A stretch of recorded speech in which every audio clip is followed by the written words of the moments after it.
In this case, the he is Yaakov, Jacob, and he dwelt. And he dwelt. This portion is in Genesis 37, verse 1, all the way up through 40 and 23. We'll go through some of it and look at some of the highlights. We'll read some. I want to start by reading the first 11 verses. We read Genesis 37. Let's go down to verse 11. Genesis 37. And Yaakov dwelt in the land of his father's sojournings, in the land of Canaan. This is the genealogy of Yaakov. Joseph, being 17 years old, was feeding the flocks with his brothers, and the young man was with the sons of Bilhah and the sons of Zilpah, his father's wives, and Joseph brought an evil report to them of them to his father. And Yisrael loved Joseph more than all his children, because he was the son of his old age, and made him a long robe. But when his brothers saw their father loved him more than all his brothers, they hated him and were not able to speak peaceably to him. And Joseph dreamed a dream and told it to his brothers. So they hated him even more. And he said to them, "Please listen to this dream which I have dreamed. See, we were binding sheaves in the midst of the field, and see, my sheaf rose up and also stood up. And see, your sheaves stood all around and bowed down to my sheaf." And his brothers said to him, "Shall you indeed reign over us? Shall you indeed rule over us?" So they hated him even more for his dreams and for his words. And he dreamed still another dream and related it to his brothers and said, "See, I have dreamed another dream. And see, the sun and the moon and the 11 stars bowed down to me." And he related it to his father and his brothers. And his father rebuked him and said to him, "What is this dream that you have dreamed? Shall we, your mother and your brothers, indeed come to bow down to the earth before you?" And his brothers envied him, but his father guarded the word. All right. Very good. A couple things I want to kind of look at here. When we look at this portion, this beginning part, we see where it begins with Jacob dwelling in this land, which is in fact the land of promise, the land of Canaan. And we see over here in verse 2, this is the genealogy, or like how we saw before, specifically in the actual portion is called Toldot. We see the same situation here. Basically, these are the generations of Jacob, is what this is saying here. But this is a case where it's not necessarily giving you a list, but it's beginning to talk about kind of this story that involves kind of the origin story of Joseph here.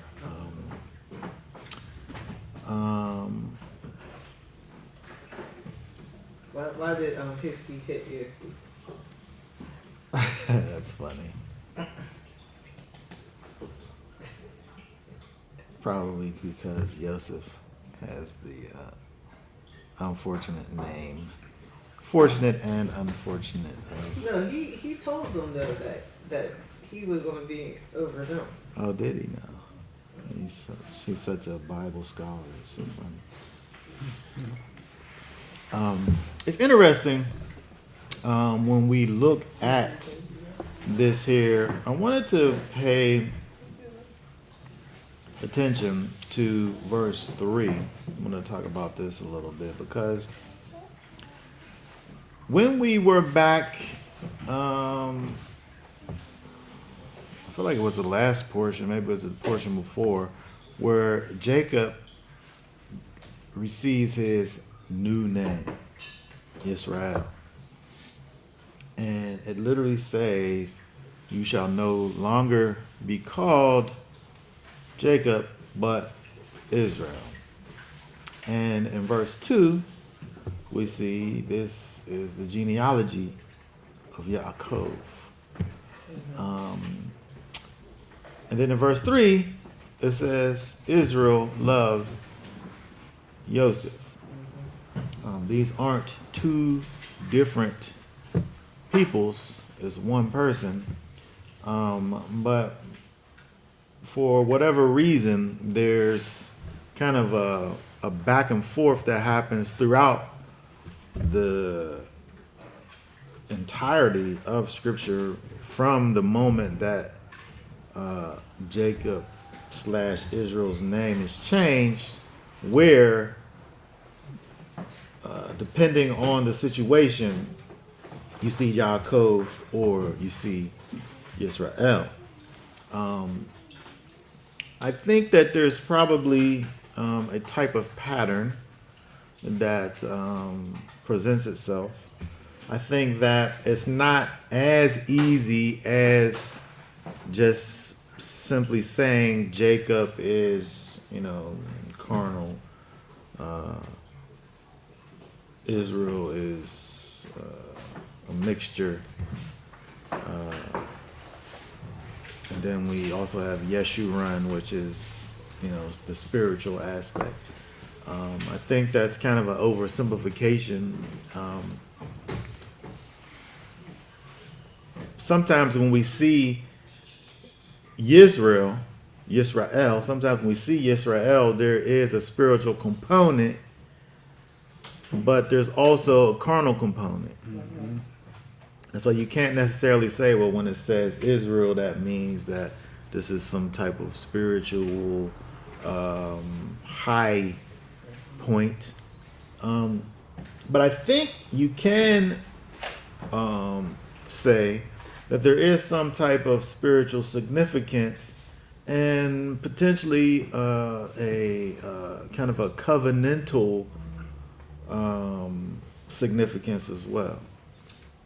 When we look at verse 2, it says this is the genealogy of Yaakov.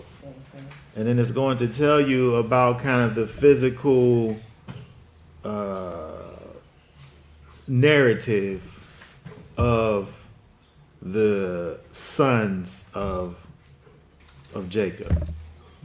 And so, and not even kind of a good or bad kind of a thing, but definitely a carnal, physical narrative is going to ensue. But in verse 3, when we see this, where it says Yisrael loved Joseph, I think there is interesting to notice that it's almost as if at this point we're about to learn of kind of the specialness, the set apartness of Joseph here. In spite of the fact that the way in which Israel sets his son apart, in spite of that being kind of a partiality, it's just not right. Okay, let's just say it's just not right, the way in which he sets his son apart.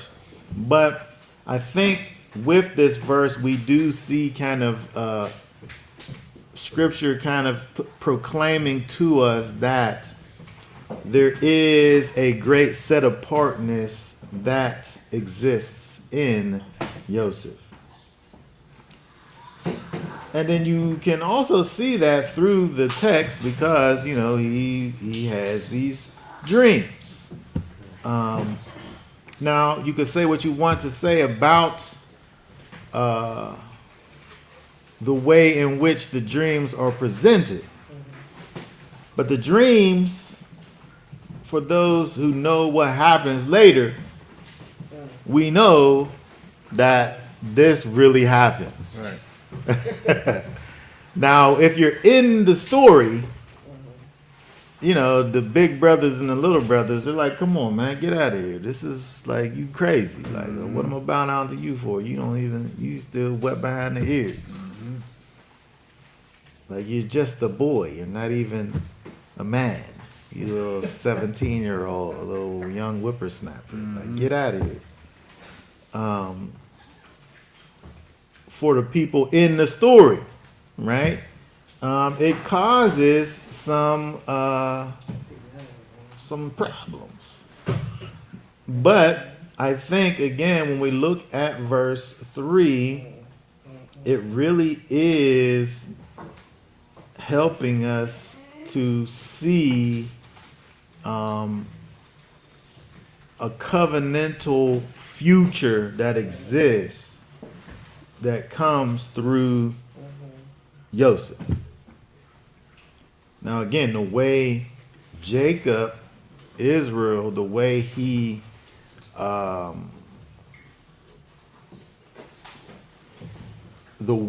treats his son, you know, causes all of these problems. But all of the problems that are caused at the end of the day leads to the salvation of the people. Right. And so it's so interesting now when you look at, specifically verse 3, we see Israel really functioning in his Jacobness, but still the scripture still gives him Israel in that verse right there, while he's simultaneously functioning in his Jacobness. Right. Because, you know, for him to cause there to be this rift between his favorite son, you know, because he was the son of his old age, you know, this is kind of euphemistic, right? Because it's more than just that. There's a connection to the actual mother of the child that we know kind of gives the child the favor, you know. Rachel was his favorite, right? She was the favorite. She was the beloved wife. And so whatever came from her was going to end up being, you know, his favorite. Right. I feel like there's a reason for the youngest one not to be in Joseph's position in the eyes of Israel. Because, you know, the argument could be made that he brings about her demise. And so, again, we look at Israel, Jacob, and his love for Joseph. You know, we could, you know, say whatever, you know, why he has such great love for him. But we see in these verses here kind of how that love unfolds in a kind of a disproportionate manner as it relates to the rest of the brethren. I wanted to say something. Oh, yeah, If go ahead. you think about it, you know, Jacobness is what kicked in a lot of motion. Yes, it did. You know what I'm saying? So all of his ways and how he, you know, did what he did actually jump started a lot of different, you know, basically blessings for him, his family to come, and now him showing partiality to the son jumpstarts the salvation of his Yeah. children again. So his Jacobness is pretty essential to him being Israel as well. Yeah. So it's like it coincide, and you figure, I mean, there's got to be a setup because sometimes I think like if Joseph didn't tell the dream, would they have still did what they did? Because it seemed like the dream was like the last straw of all the other stuff. You know what I mean? Like, oh, this dude is crazy. He's tripping. He's, first, our daddy is babying him because he's the baby. He's the youngest one. He ain't got to do none of the work. He ain't got to do all of the stuff. Then he's running back telling like, yeah, dad. Yeah. You know what I'm saying? They did X, Y, and Z. So, he's this baby little child, which adds to a lot of frustration for the older ones, and he gets the the favorite wife and all that stuff. He might look just like Rachel. You know what I'm saying? Yeah. So, there's a lot of stuff that goes into that. And then, like I got a younger brother. He ain't really do nothing growing up. He didn't have to do the dishes, none of that stuff, right? But I loved him. So I think, was there a spirit of jealousy put on the sons, on the brothers, so that they could do what ultimately was going to save them? So is it their fault, or is this something, this was already written out? Yeah, it's such an interesting dynamic because when you look at the actions of them, of the whole family, basically, it's messed up. It's messed up, the whole thing. But it's like, sounds familiar. But we need that to happen in order for the other thing to happen. Right. It's so interesting that, like, for them to be like dysfunctional, their dysfunction brings about blessings in the end. That's so interesting. It's like it's almost kind of like it don't make much sense when you think about it. I don't know. I don't know. It's like I don't know. The spirit of jealousy, I think, is interesting. It's an interesting thing. I think that they have reason. They have reason based on what happens. You know what I mean? It's obviously overreaction to things that they do, but you halfway understand it. And I guess they wasn't trying to kill him. They just was trying to they was gonna go. They was gonna get that. But it didn't get to that part yet. But go ahead. And I was gonna say what Christian was saying because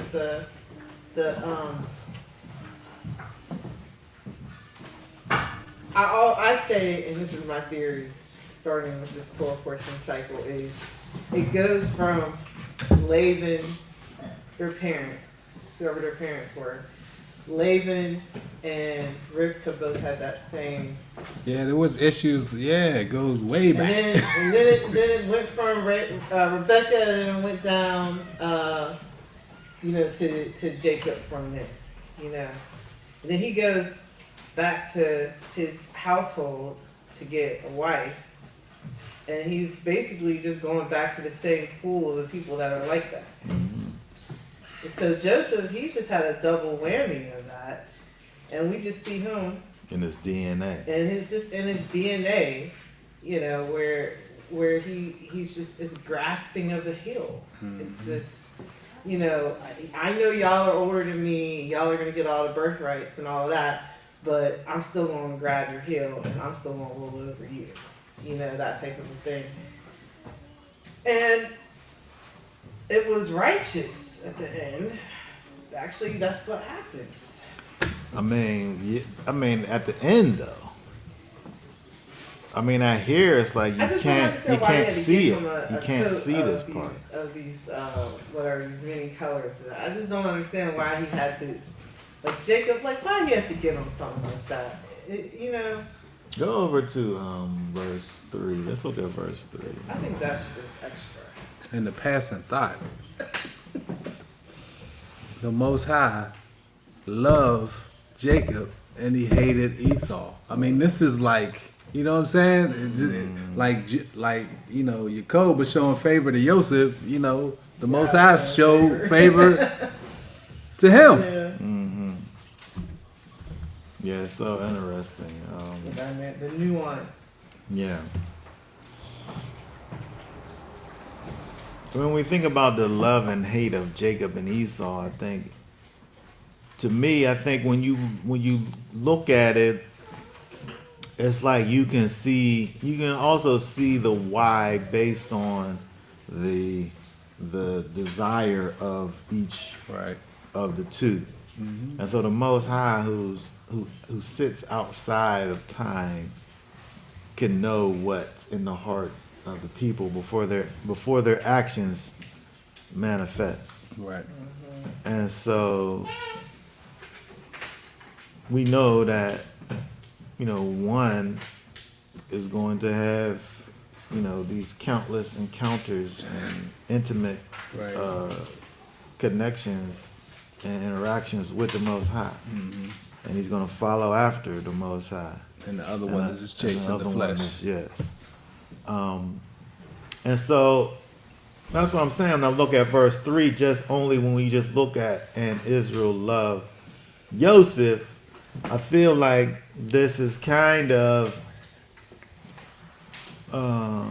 that little portion right there is prophetic to say that, because he's only 17, he ain't did nothing. You know what I mean? Yep.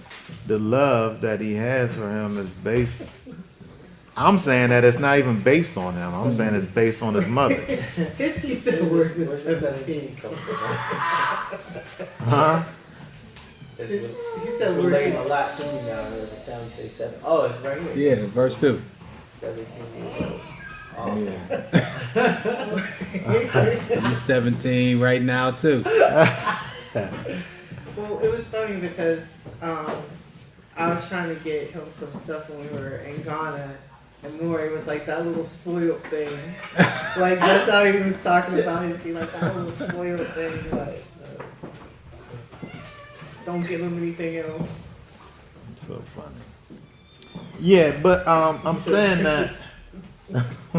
that in verse 3, just those first kind of 3, is it 3 words, I wonder? Probably so. Let me look in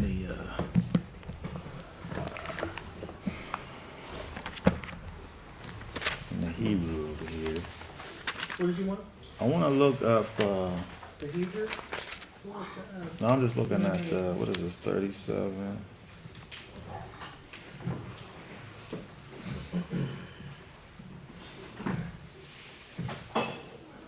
That's verse 3.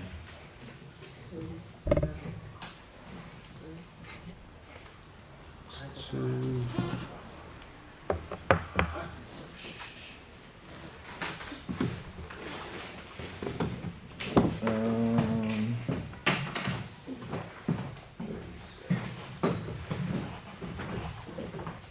I'm looking at verse 3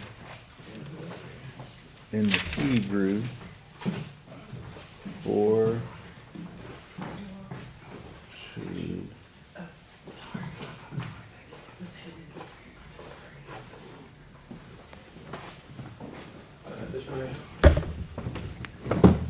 Oh yeah. Verse 3. Oh yeah. Well, I guess it is 4 words because there's an et there, right? And Israel. Well, Israel, Ahab, et Yosef. But I'm saying that beginning phrase is, I'm saying that it's kind of giving you kind of this prophetic marker of Joseph in this generation kind of is the most important of the generations, which is in verse 2, right? These are the generations of Yaakov. The first one that's named is Joseph. Interesting. Yeah. And then in verse 3, Yisrael loved Joseph. And I'm saying that little part right there is giving you that covenantal kind of future proclamation of the great importance of Joseph. And then it gives you how Jacob, puts his cardinality into that truth. Right, and so again, even though what Jacob / Israel's doing is not so high, the point is that's not the point. The point is that what Joseph is in, again, this covenantal future for this generation, is unmatched. It's unmatched. He's the main guy. He's the main character. Right? There's nobody above him in these generations in this particular generation of Jacob.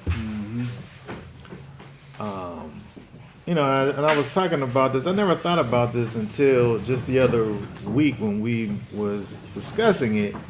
But, there's so much from Israel, from Jacob, there's so much emphasis on Joseph, on his favorite wife. And both the Messiah and the priests come from the other wife that he quote unquote didn't like so much. But for that generation, for the generation of all the 12 sons, for their lifetime, Joseph was the greatest. He was the greatest. He had the most significance. His story is the greatest story that happens to that generation. But the big picture of Israel as a whole, when the families turn into tribes, the Messiah comes from Leah. I mean, this just hit me, right? I mean, Leah was really not really wanted by Jacob. It's kind of like rejected, even though he kept going back, like we said. I know, that's what I say. You know I say that. Kept going back at least 6 times. And Yeshua comes from At minimum. right? So something was going on. So Yeshua comes from him, and then what? Israel rejects the Messiah. They reject him. So it's kind of falling in that same vein. Yeah. You're right. Yeah. Now that's a midwife right there. Finding the patterns, how it all relates to each other. Yeah. Yeah. It's pretty interesting. Okay, but what I wanted to look at was verse 3.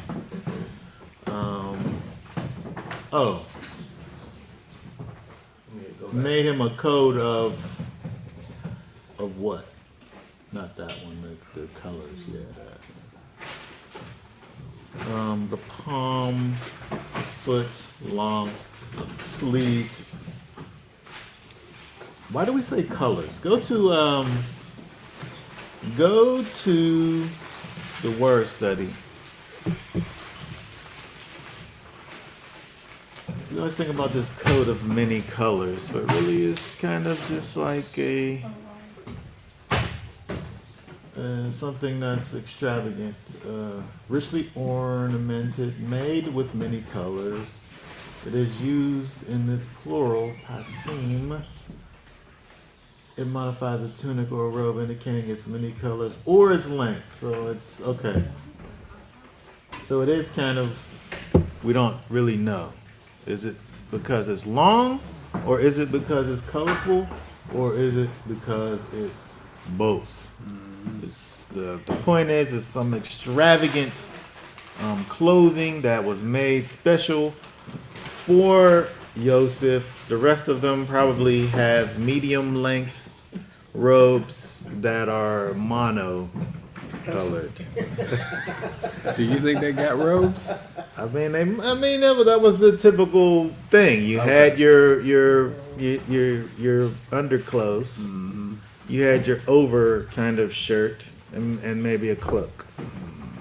You know, and that was about it. That was your whole wardrobe.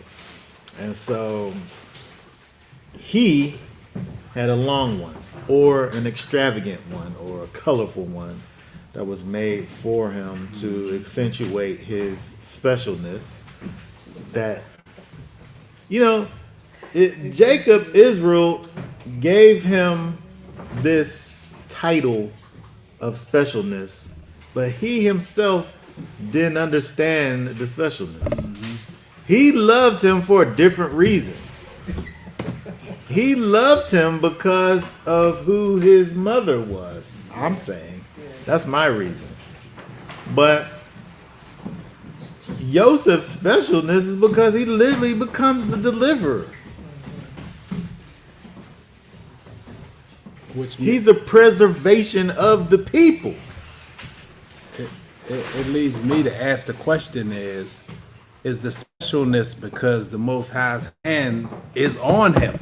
Like, it's like when somebody is special, it's just like a gravity you have towards them, and you know what I mean. So Joseph is set to carry out a mission, and his father is probably just like magnetized to him, like, oh, this is that guy. Puts the special coat on him, because he got that thing.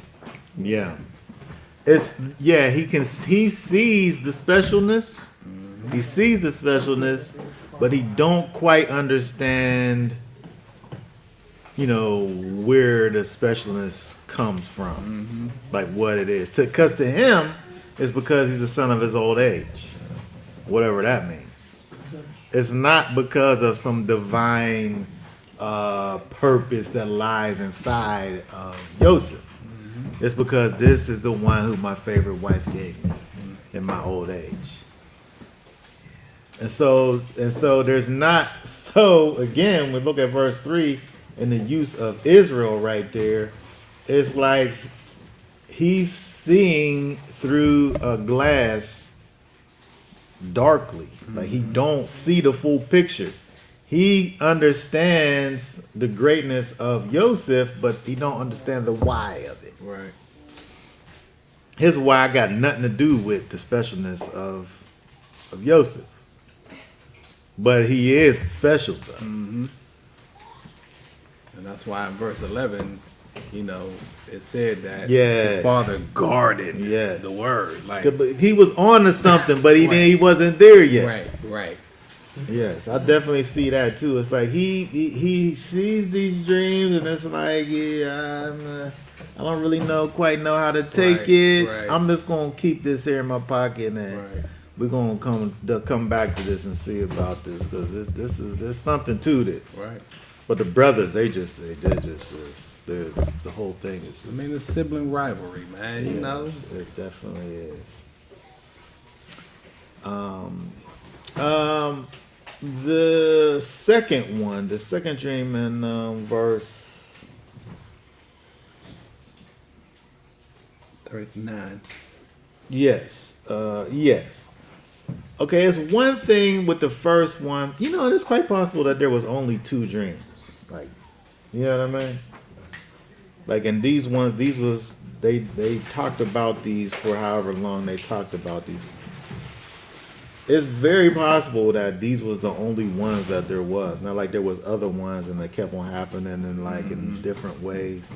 It's quite possible that these was the only ones. But the first one is like it keeps it kind of in the family. Like I'm this part and you're that part and you bow down to me. But when he gets to the other one with the sun and the moon and the stars, it just makes it it makes it be universal, like literally, like the pun intended. It makes it universal.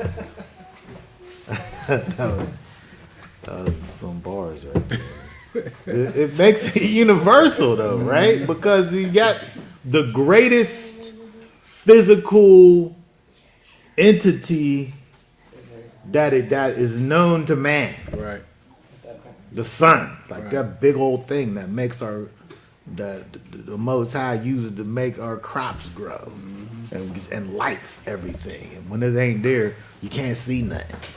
And the moon, like it includes like everything, which basically, and he's saying he's not even putting himself to be the sun. Right? The sun and the moon and all the stars. Right. So he's the greatest of creation. Right. Like there's nothing greater than me. Can you imagine somebody saying? Do you think he knew what that meant? I don't know. I mean, to me, I feel like I'm thinking about my 17-year-old self. And so, if you know a little bit, you know everything. Right.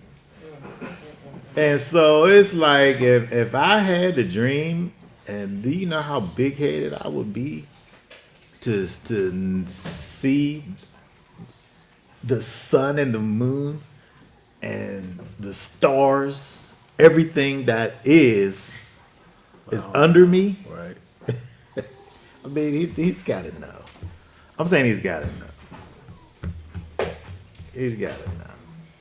I feel like this must have gotten to his head. I don't think I would know at 17. I was goofy. 17, you know what I'm saying? Everything was a joke. I don't know. To me, I feel like what we see with Yosef the most in these years is kind of his naivete. Like, because wisdom would say, Don't say nothing. no. Right. Or maybe like pull his dad to the side and be like, what you think this means? Right, yeah, that's what makes me think he didn't know, because he's just telling these dreams like, yeah, you gonna be bound down to me. You know what I'm saying? Like, you want to start now? Yeah. Yeah. Yeah. I mean, I don't know. To me, I feel like, in my mind, I'm not saying this how it is. I'm saying to me, I feel like there is that immaturity with him in the way that he does it, and he's already treated away, and this just adds to it. And I feel like there would have been a way for him to kind of relay the information in a way that wouldn't cause strife. Right, right. But he didn't do that. But again, it's like we need this to happen like this. Right. And so we don't need a perfect Yosef here. We need for him to be flawed, and we need for his flaws to initiate, what happens next. Right. And I don't think, the Most High really cares about our feelings. He cares about the truth. He was telling the truth. Mm-hmm. Like, whether or not you accept the truth, or whether you reject it, or whether you don't like it, it hurts. Yeah. This is what it is. Yeah. I mean, because really, with the way that Yosef is treated by his father, with the favoritism, you don't need the dreams necessarily. You know what I mean? Mm-hmm. You don't need the dreams for there to be strife with the brothers. Mm-hmm. It's just kind of like an added, extra kind of a thing.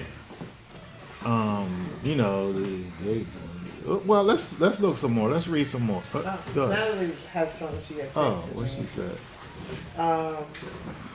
She said the coat of colors, I think, is representing that it would be many nations, not really many colors. And I was also thinking about the, because you know, I always say that when Israel returns, it's going to be like Jacob's coat, many colors. And then also in Jeremiah 12, it says that his heritage is as a speckled bird, you know.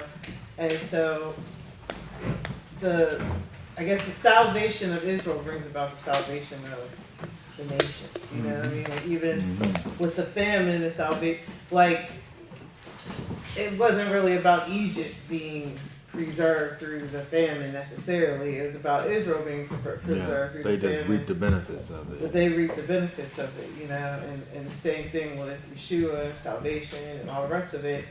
You know, it's about the salvation of Israel, but the nations as a whole reap the benefit. Yeah. Yeah, it's so interesting. There's so many kind of parallels that exist with Joseph. I think that when you look at this coat, this long, colorful,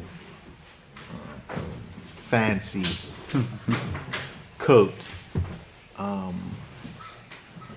I think, you know, even at this point, it points to kind of like how what you were talking about. It points to the idea of Joseph being this kind of exalted person who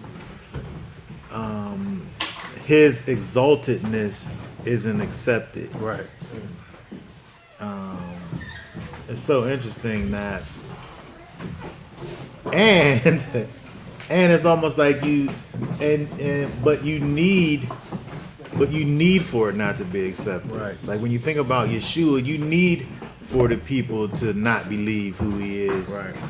and to punish him for saying Right. his truth. Right. Like we need that to well, I don't know if we need it to happen, but the thing that we needed to happen came as a result of it. Right. And so when we look at Yeshua, where he came, he said who he was, the people was like, you ain't that, and we're gonna kill you because you're saying that. Right. That's what this is. Right. And not only that, Yes. all them people should have been bowing the knee at that time. When soon as he stepped foot on the scene, they should have been bowing the knee.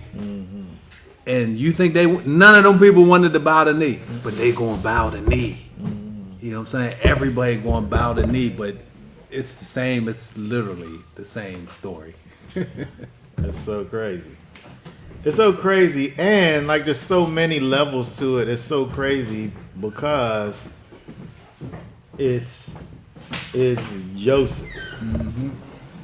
To me, it's kind of a new thought that I never thought about. That's why I keep talking about it. It's like we see the greatest picture of Messiah through the story of Joseph, who's of a line that's, I don't want to say insignificant, but the line has lesser significance than the actual messianic line. But we see the greatest picture of Messiah over there. Right. Well, I think, you know, it's all the line. You know what I mean? Even though, it's a different brother, but they all trace back to the same, the same stock.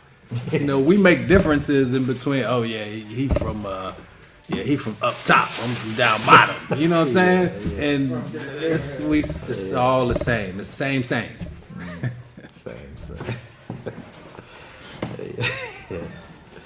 Yeah. All right. Well, Let's. I mean, I think it's just like how Moses doesn't have a place in the. He doesn't have a eternal position. His family don't have an eternal position either. I mean, his brother's family does, but we never hear about his sons after the fact. Yeah. You know, we don't really talk about Moses anymore. I guess it's the same exact kind of a thing because Moses was. He was the greatest, greatest. of his generation. Yeah. Well, he was the greatest in his generation, but I'm saying that I don't know who was greater than Moses. Yeah, I mean, literally, it's Joseph, then Moses, and then Yeshua. It's so interesting. This thought is an interesting thought because when you bring up Moses, the same kind of a thing where Moses too was a great picture of Messiah. Yep.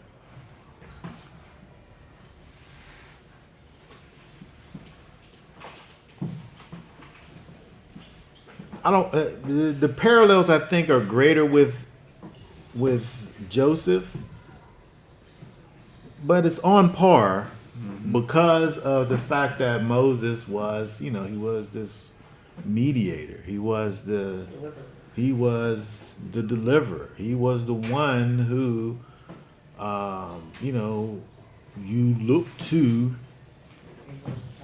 hear from the Most High. And doing all of these miracles. Miracles, and setting up the tabernacle, and all the implements of the worship of the Most High. And installing the priest. I think it stands for a great case study to see who parallels Messiah more, Joseph or Moses. All right, I want to keep going. I want to look over and can you just start reading over in 37 and 13? All right. Just 37:13? Just start right there. Okay. Just keep going. And Yisrael said to Joseph, "Are not your brothers feeding the flock in Shechem? Come, I send you to them." So he said to him, "Here I am." And he said to him, "Please go and see if it is well with your brothers and well with the sheep, and bring back word to me." So he sent him out of the valley of Hebron, and he went to Shechem. And a certain man found him, and see, he was wandering in the field. And the man asked him, saying, "What do you seek?" And he said, "I am seeking my brothers. Please inform me where they are feeding their sheep." And the man said, "They have left here, for I heard them say, 'Let us go towards Dothan.'" So Joseph went after his brothers and found them in Dothan. And he saw him from a distance, and before he came near, they plotted against him to kill him. And they said to each other, "See, this master of dreams is coming. Now then, come and let us now kill him and throw him into some pit, and shall say, 'Some wild beast has devoured him. Let us see what comes of his dreams.'" But Reuben heard and rescued him from their hands and said, "Let us not strike his being." And Reuben said to them, "Shed no blood. Throw him into the pit which is in the wilderness, and do not lay a hand on him, in order to rescue him out of their hands and bring him back to his father." So it came to be, when Joseph had come to his brothers, that they stripped Joseph of his robe, the long robe which was on him. And they took him and threw him into a pit. And the pit was empty, there was no water in it. And they sat down to eat a meal. And they lifted up their eyes and looked and saw a company of Ishmaelites. I guess that's what's Ishmaelites, right? Yeah. Coming to Gilead with their camels bearing spices and balm and myrrh, going to take them down to Mizraim.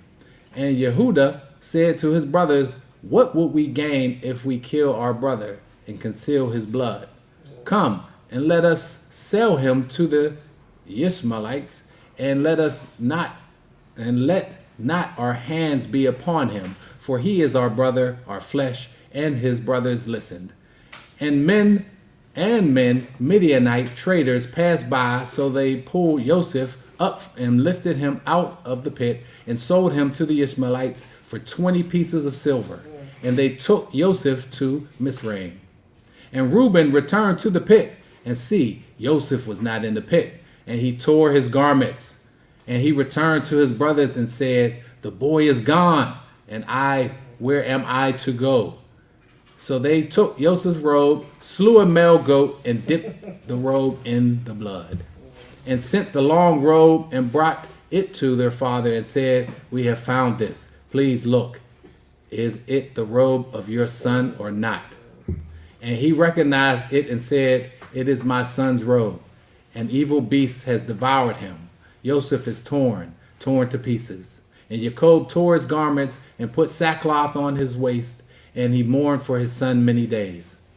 And all his sons and all his daughters arose to comfort him, but he refused to be comforted, and said, "Now let me go down into Sheol to my son in mourning."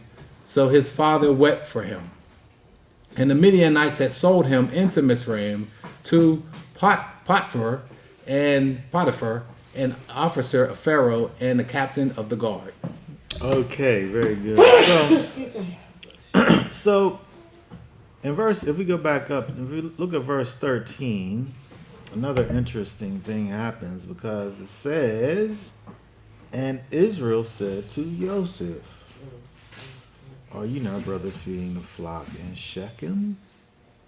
He says what he says. But it says Israel there. Mm-hmm. Right? And not Jacob. Which I think is interesting, because this act kind of fortifies that covenantal future that existed from before, with this idea of loving Joseph, Israel loving Joseph. This act, which is a messed up act. Like this is a Jacoby act that he's doing. Like he's sending his son out to spy on the other sons. Mm-hmm. But this act brings about all of the other things that happen, which connects it to his greatness. Mm-hmm. And so even though we see kind of Israel working in his quote unquote Jacobness, the thing that he's initiating by doing this is the thing that, gets the ball rolling for, these wonderful, redemptive, salvific acts that are performed in the future that save the people as a whole. And not just him, but a lot of nations around that area. Yeah. Yes, exactly.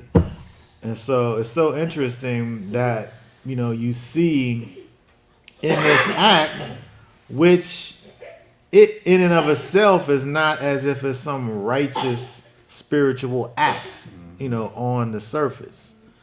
But through it, we see that this is the thing that, moves everything forward and kind of, is the beginnings of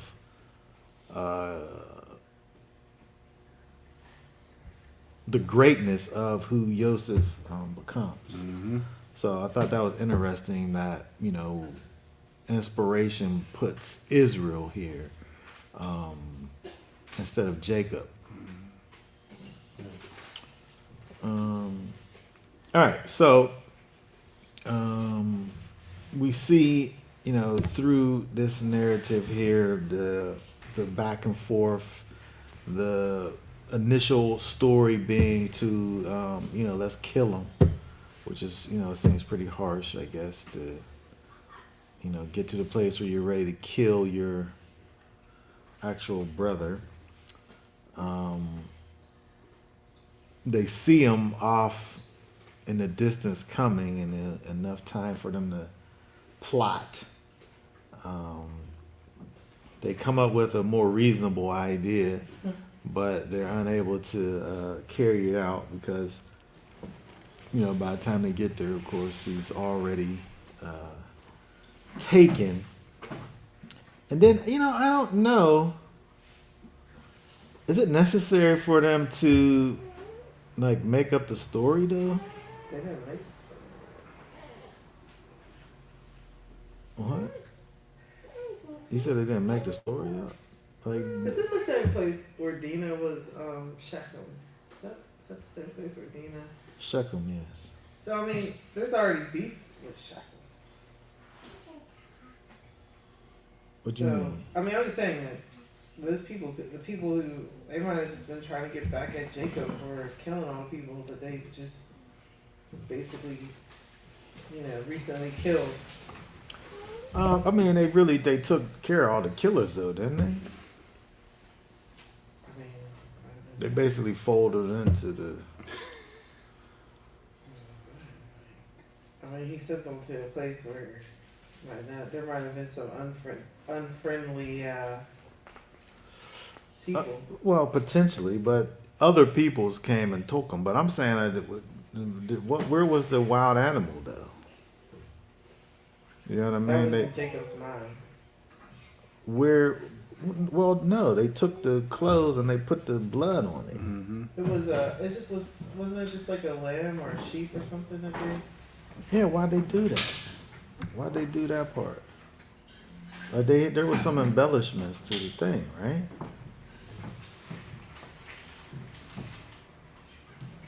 They took the robe that was on him and threw him in a pit. So they had the robe. They had the robe.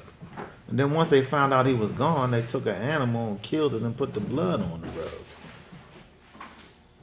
And then took that bloody robe back to their father. I'm trying to figure out, why are they doing that?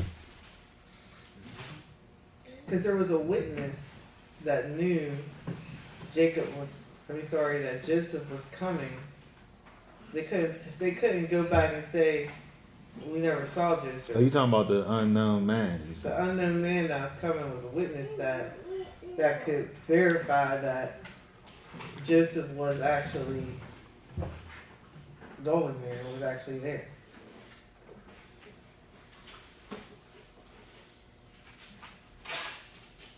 So they weren't able to go back to their dad and be like, we never saw Joseph. I know, but they could. I feel like they could have told him what happened. Like we was messing around. We put him in this pit, and somebody came and took him. They sold him. There ain't nobody coming to No, him. didn't they? They didn't sell him. They didn't get a chance Wait to a sell minute. him. They wanted to sell him, and then in the meantime, some other people came and took him. Right, because they was dealing with the. They said they was going. Here, go back up. We gained from 26, I guess. Yehuda said to his brothers, "What will we gain if we kill our brother and conceal his blood? Come and let us sell him to the Ishmaelites, and let not our hands be upon him, for he is our brother, our flesh." And his brothers listened. And men from Midianite traders passed by, so they pulled Joseph up and lifted him out of the pit and sold him to the Ishmaelites for 20 pieces of silver, and they took Joseph to Mizraim. Yeah, so why is Reuben looking for him in the pit when they sold him already? Like that, They was saying the Midianite they traders. made a plan to go do that, but then their plan got interrupted by these other people that came. And so they come back to an empty pit, and now they mad because this planet they came up with, they not even able to actualize it because it got foiled by just some passers-by who sold them. But I'm sad that they made up this story though to tell their dad about and put this blood on the coat like they.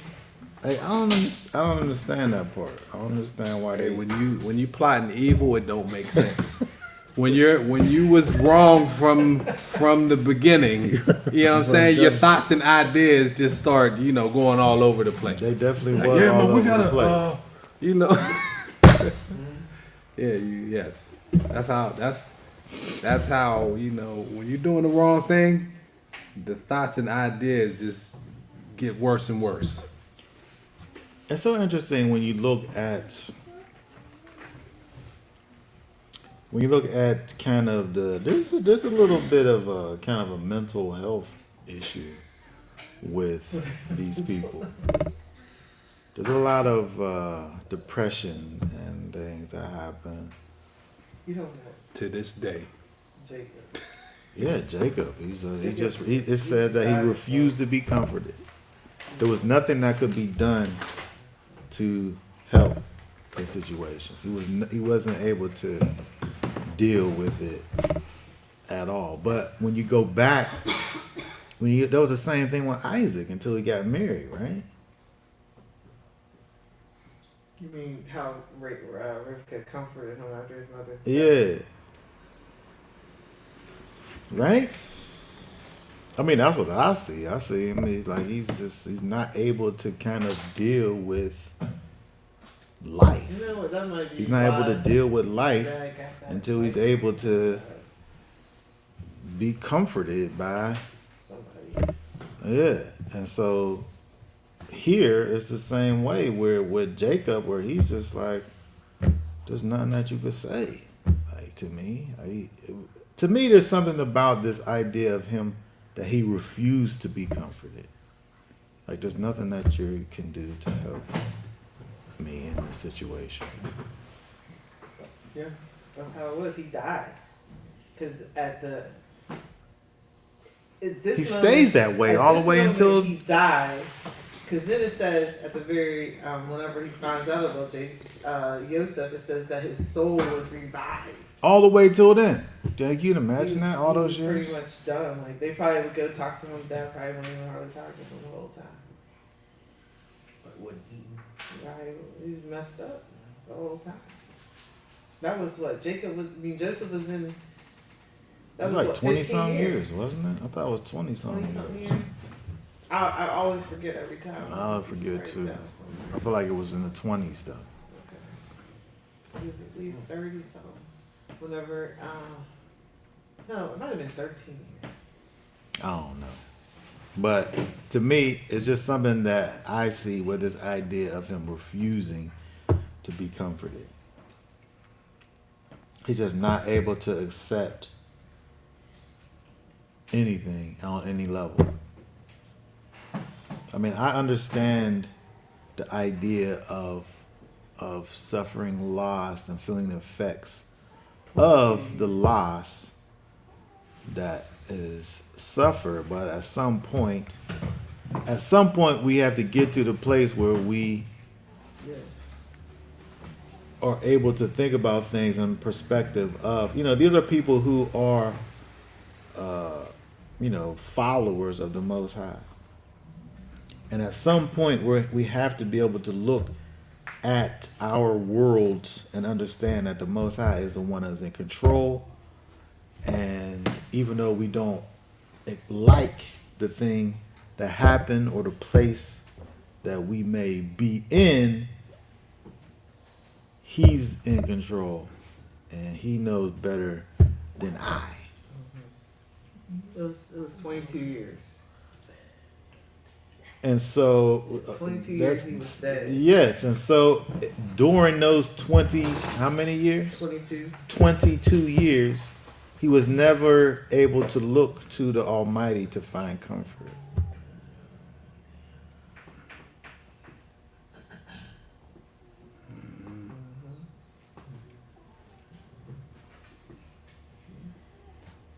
That's interesting. Serious. Yep. Okay, does anybody have any thoughts or questions or comments? Oh, Just thinking over the story, do you think if Jacob and Rebecca would have been patient and waited, that things would have unfolded differently? Because the Most High's will is going to be done regardless of what anyone has to say. But was this his will on how he wanted things to unfold? Jacob tricking his father, then Jacob is tricked by his father-in-law, then Jacob is tricked by his own sons. There's a lot of trickery in the family. So if they would have waited over there when he was young, could things have unfolded differently? I think that well, we have the prophecy that comes forward where the older will serve the younger. So the way that the things were naturally was going to reverse itself, according to the prophecy.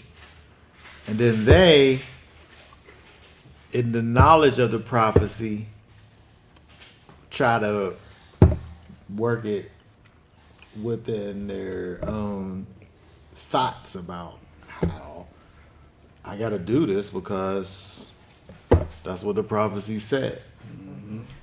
And so I think that it's interesting because the scripture never really, the scripture don't validate the actions of the peoples. We're able to look at the actions and judge them and say what's right and what's wrong. I feel like, but it's just a matter of fact. Like, that's what happens, and I think rightfully so. We're humans. This is not a book that's filled with superheroes. It's a book that's filled with humans who do things in a human way, In a a flawed way. And so, in spite of these people's flaws, the Most High's will is done. And so, I think that, to me, it's interesting that we're able to see the Most High's will be done through all of these trickeries, and these are a lot of these actions. These aren't faith-based actions that these people are doing. It's not. But the result, is what the Most High said was going to happen. Right.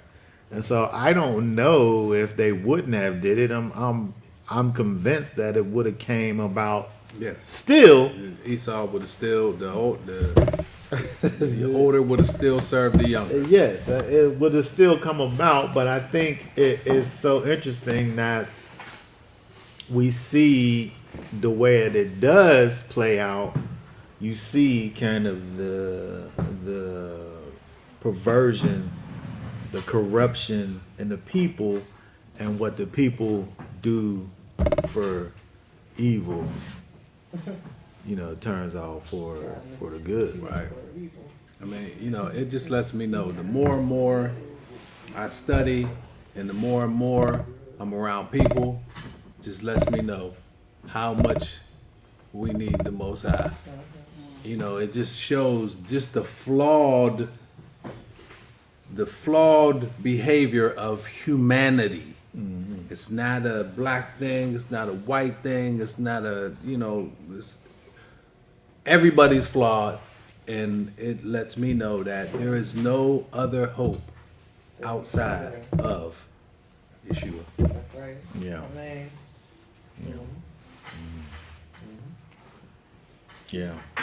Yeah. So to me, I think it makes it like it's more believable, I think, even to me, to see the the foolishness. Right. When you look at the actions of the people, they act just how somebody that I know would do that same thing. To You know this what I mean? day, they still doing the same thing. just To this day. Why? We have one perfect example in the scripture, and he's Yeshua, right? And the things that he was doing was obviously miraculous. Right. But these regular people, it was cutting up. Yeah. And to see it and to still see the Most High's will done, I think that's, that's the part right there. Right. All right. There's a comment. What is it? Can you put it up? I'm trying to write the name of the spices that the traders had. I think those are the spices that they buried Yeshua in. The murder. Oh, don't say it up there. Don't say it. And 25 says, "Come," and they sat down and ate a meal, and they lifted their eyes and looked and saw. Oh, it just says only myrrh's mentioned. The bone. Bearing spices and balm and myrrh. Is balm a actual thing, or is it like It's I just was asking ChatGPT. It said myrrh and is a balm, and aloes function. Okay, Yeshua is buried with myrrh and aloes function like a balm as well. Yeah, and I think myrrh kind of was like it was a kind of expensive trading spice, but I think it also had like kind of medicinal things. So it's kind of like money. It was a thing that people had that was an expensive thing that you could use to trade and barter with things. Wasn't nobody walking around with no promissory notes. They just had kind of expensive Stuff. things that they use instead. All right, quickly I want to go over to the next chapter.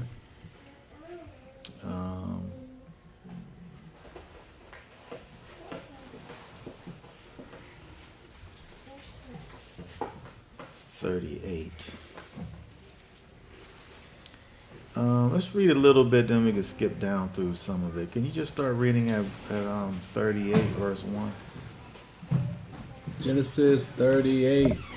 And at that time it came to be that Yehuda left his brothers and turned aside to a man, an Adulamite, whose name was Harah.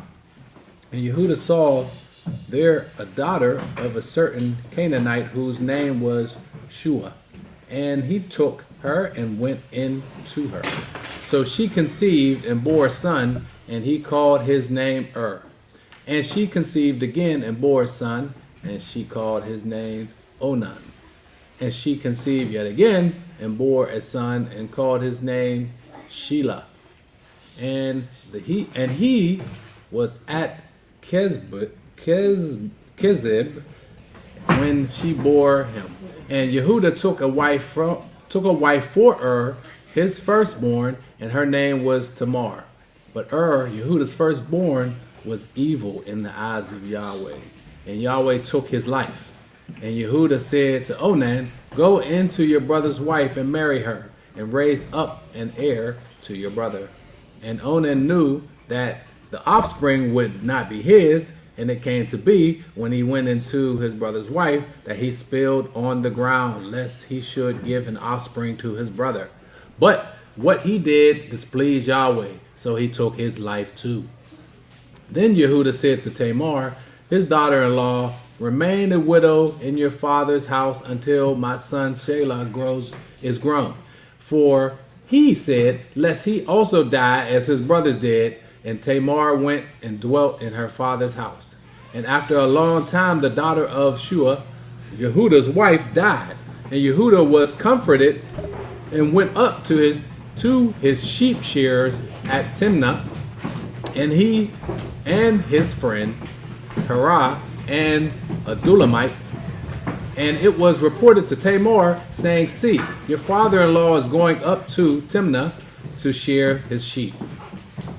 And she took off her widow's garments and covered herself with a veil and wrapped herself and sat at an entrance to Enaim, which was on the way to Timnah, for she saw that Shelah was grown and she was not given to him as a wife. And Yehuda saw her and reckoned her for a whore, for she had covered her face. And he turned aside to her by the way and said, "Please, let me come into you." For he did not know that she was the daughter-in-law. And she said, "What do you give me to come into me?" And he said, "Let me send you a young goat from the flock." And she said, "Do you give me a pledge until you send it?" So he said, "What pledge should I give you?" And she said, "Your seal and your crop and your cord and your staff that is in your hand." And he gave them to her and went in to her, and she conceived by him. And she arose and went away, and removed her veil, and put on the garments of her widowhood. And Yehuda sent the young goat by the hand of his friend the Adulamite to receive his pledge from the woman's hand, but he did not find her. And he asked the men of the place, saying, "Where is the cult prostitute who was beside the way in Nahum?" And he said, "There is no cult prostitute in this place." And he returned to Yehuda and said, "I have not found her." And the man and the men of the place also said there was no cult prostitute in this place.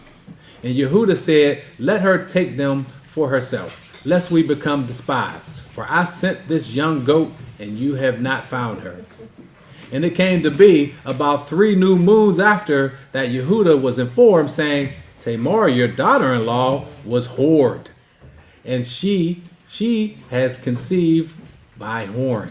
And Yehuda said, "Bring her out and let her be burned." When she was brought out, she sent to her father-in-law, saying, "By the man whom these belong, I am pregnant." And she said, "Please examine whose these are, the seal and the cord and the staff." And Yehuda examined and said, "She has been more righteous than I, because I did not give her to Selah, my son, and he never knew her again." And it came to be at the time for giving birth that twins were in her womb.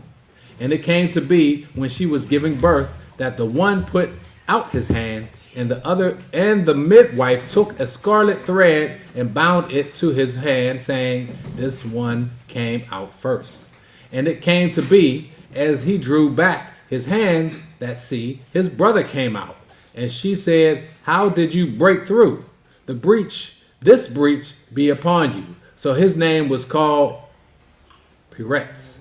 And afterwards his brother came out, who had the scarlet thread on his hand. So his name was called Zerah. Okay, so this is an interesting story. You see, it begins kind of with this whole, the whole Levirate thing. I guess it doesn't necessarily exist because Torah doesn't exist. But you see where, it kind of, I don't want to say originates from, but the practice, as a practice, is something that existed before Torah existed. But it's so interesting that,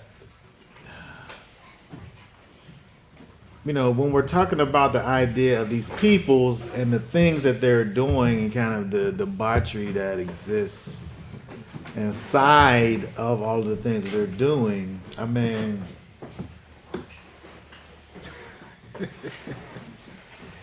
It's just messed up. They just had a messed up situation. To this day. no, but I think my point that I'm getting to is that when we look at Joseph, and again his importance to this generation, that how he is the most important, and he's the most significant, and he does the most important thing that could ever be done, in his lifetime for that generation. And he sustains that generation so that they can move forward and actually become a nation and go from being a family to a nation. And that's possible, through the acts of Joseph. But when we see Yehuda, the one who is the line from which Messiah comes, this is some of the wildest stuff that happens from Yehuda. Like, he's the wildest one. Right. Yehuda is. He's the wildest one.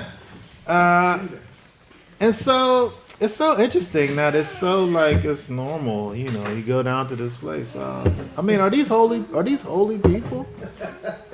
I don't even know. Are they? Are they holy They people? seem like regular people. Like, he goes down to the places. Oh, there's a cold prostitute over there. Let me do what I got to do. Cold prostitute. Wasn't his wife at home? Like, It's just that's how they was living. I mean, it's obvious why Joseph was special. I mean, literally, you see why he was the star child. You know what I'm saying? You didn't hear none of this behavior from Joseph. Literally, they was trying to throw it at him, and he was running. He wasn't trying to catch that. You know what I'm saying? He was running. Yeah. So literally, you could see a standard in Joseph that wasn't in his brothers. It wasn't in his brothers. It was not in his brothers. It was not in his brothers. It was not in the sons of his brothers. The Most High looks at these sons of Yehuda, and whatever it was that they was doing, it don't even talk about the fact that they just lived and died. Like, the Most High wasn't pleased with these people's lives and killed them. Like, they were so wicked. Yeah. Like, their lives were so meaningless that the Most High said it's a waste of living for you to be alive, and ended their lives.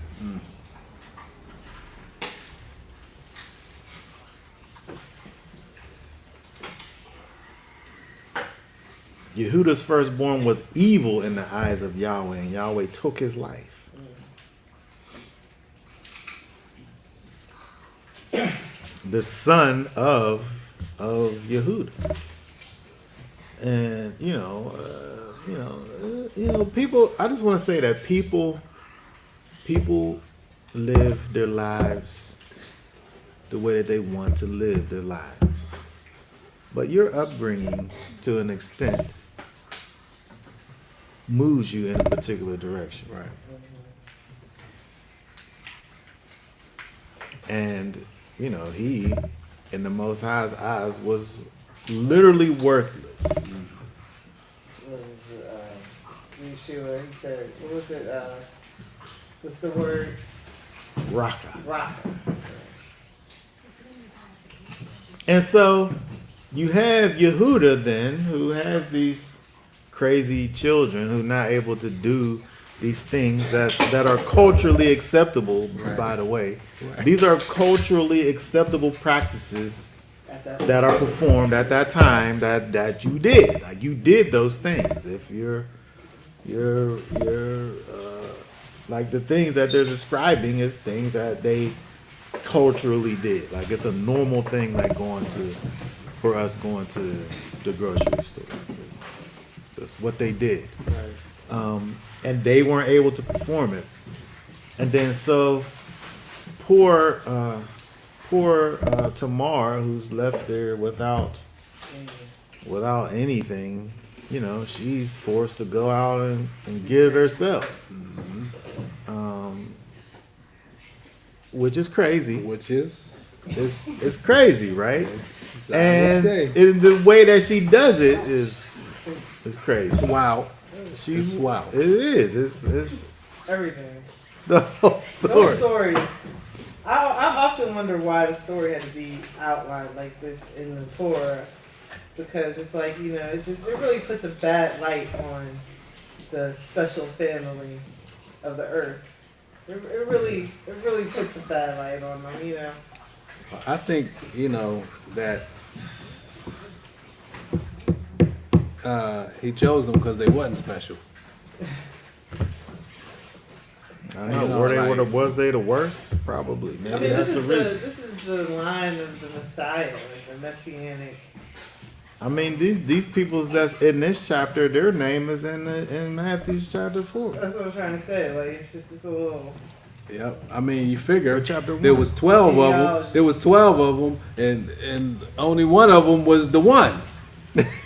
You know, the other 12 was some was worse than the others, but there was only one that was right. Just like Yeshua, the only one that was right to come out of that. No, not the only one, because there was some. We got some legends. You know what I'm saying? We got some. We got some people up and you know what I'm saying? We got a few. It's some legends, Yeah. but I'm saying, like, when I think about the idea that the line of the Messiah, the fact that, you know, the DNA goes all the way back here. And so again, when you look at these verses over here, you know, these names are over in the genealogy of Yeshua. Right. And I think that that's interesting. But when we think about the idea of Yeshua putting on sinful flesh, Like all the way back.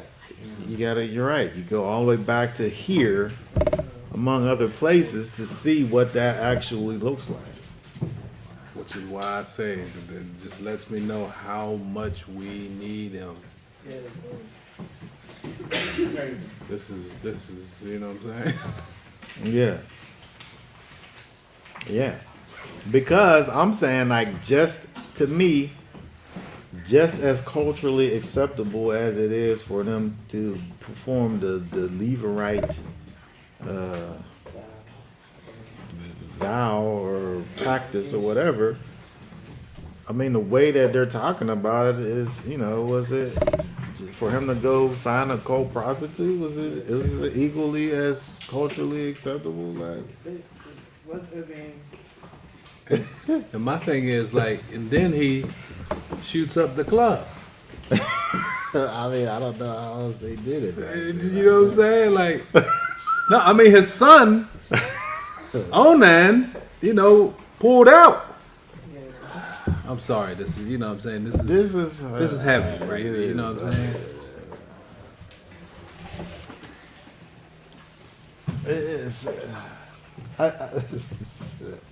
It's interesting.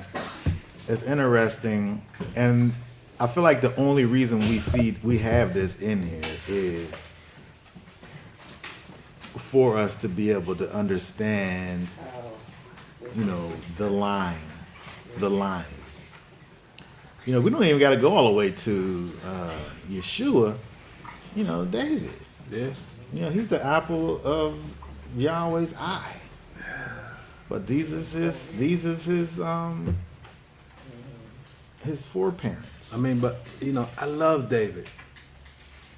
But David, you know what I'm saying? Like he got some things under his nails, some little bit of. But you could see where it come from, though. That's what I'm There's saying. a connection. Yes. There's a connection. But I guess the grand connection is our humanity. Right. And the fact that, you know, we look at these people, and in spite of our missteps, and in spite of our inabilities to walk in a manner that is worthy or pleasing to the Most High, I think that it glorifies him even more because he's able to take these broken down Right. people that we are Right.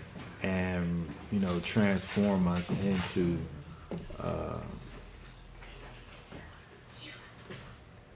people that are, in the image of his son Yeshua.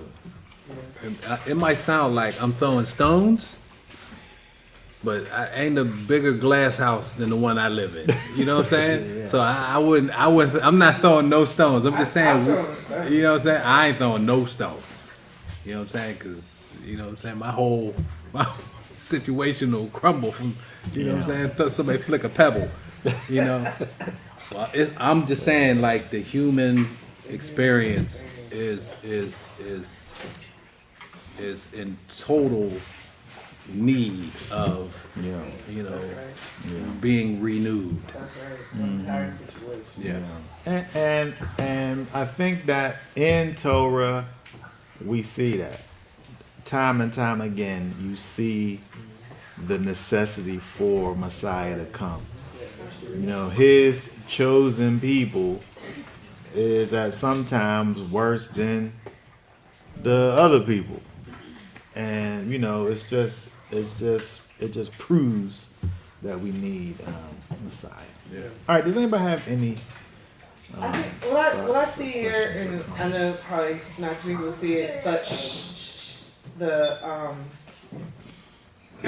there's some the midwife practice of using the red thread for the first child that comes out.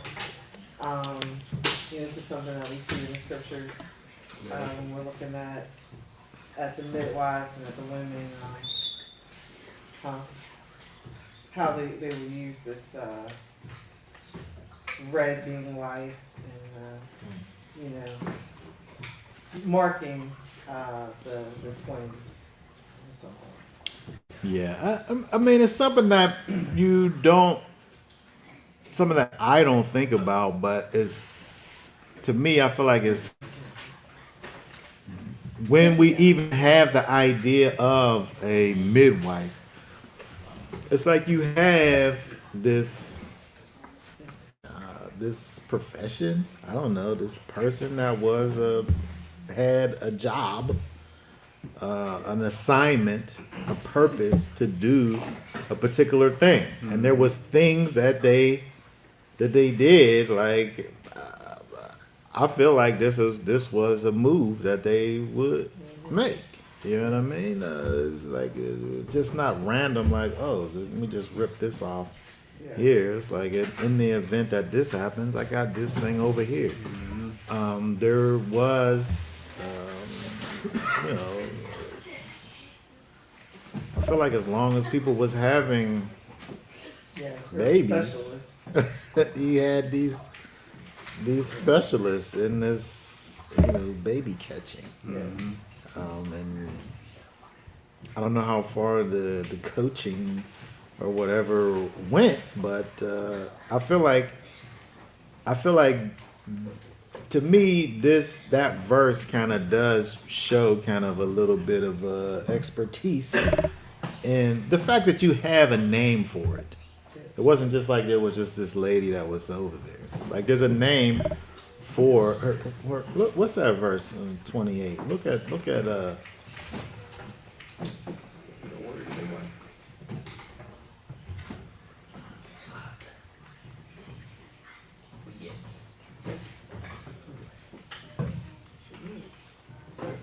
Also interesting. It's connected to it's children, connected to yeah. but it's the act of bearing.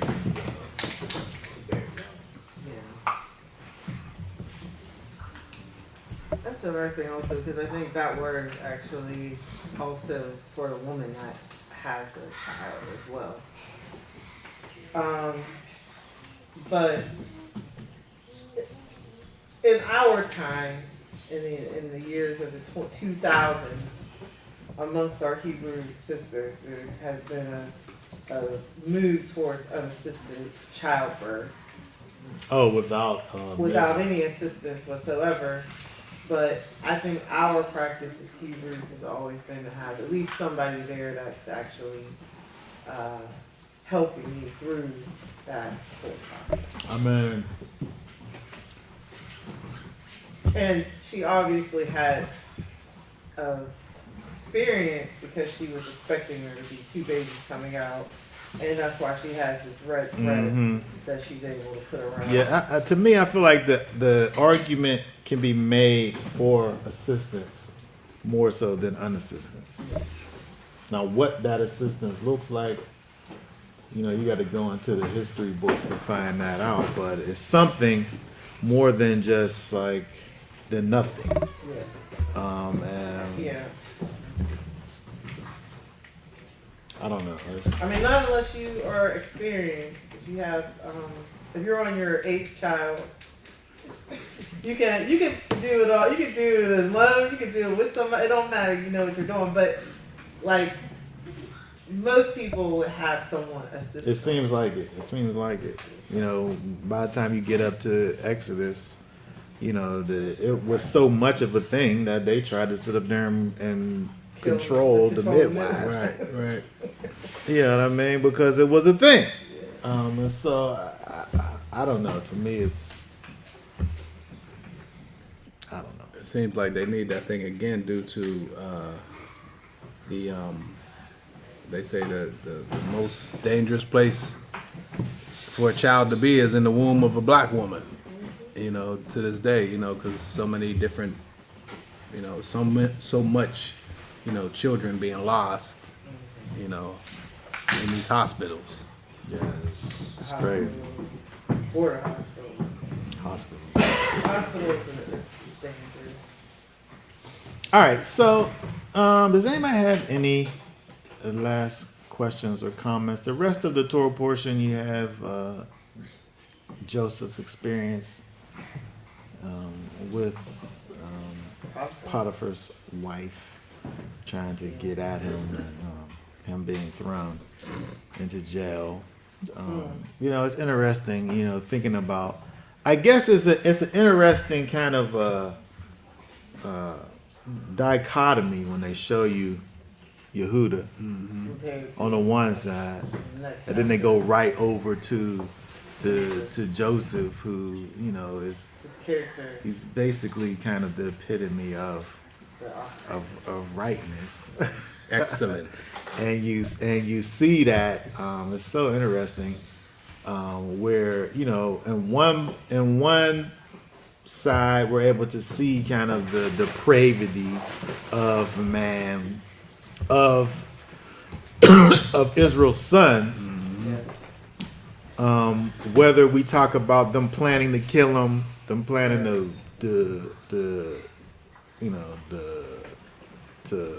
let's not kill him, but let's make it seem like we did and benefit, and all of this, the other brother and all of his shenanigans, and then they go right over to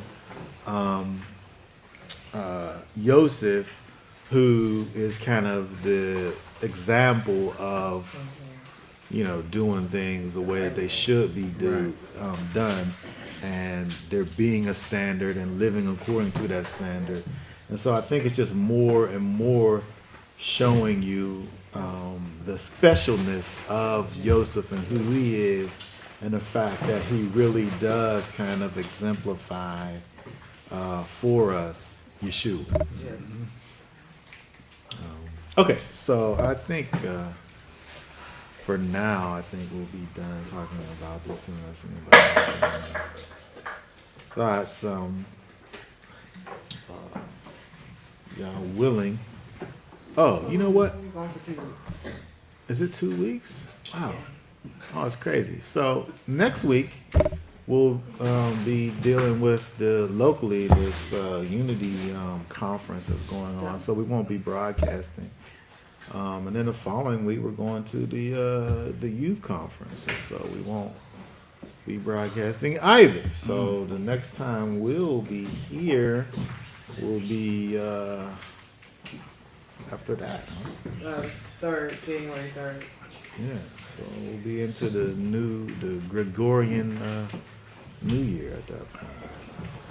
All right, but y'all willing, everyone's able to enjoy the last 20 or so minutes of your Shabbat. Let's say for now, Shabbat Shalom. Shabbat shalom.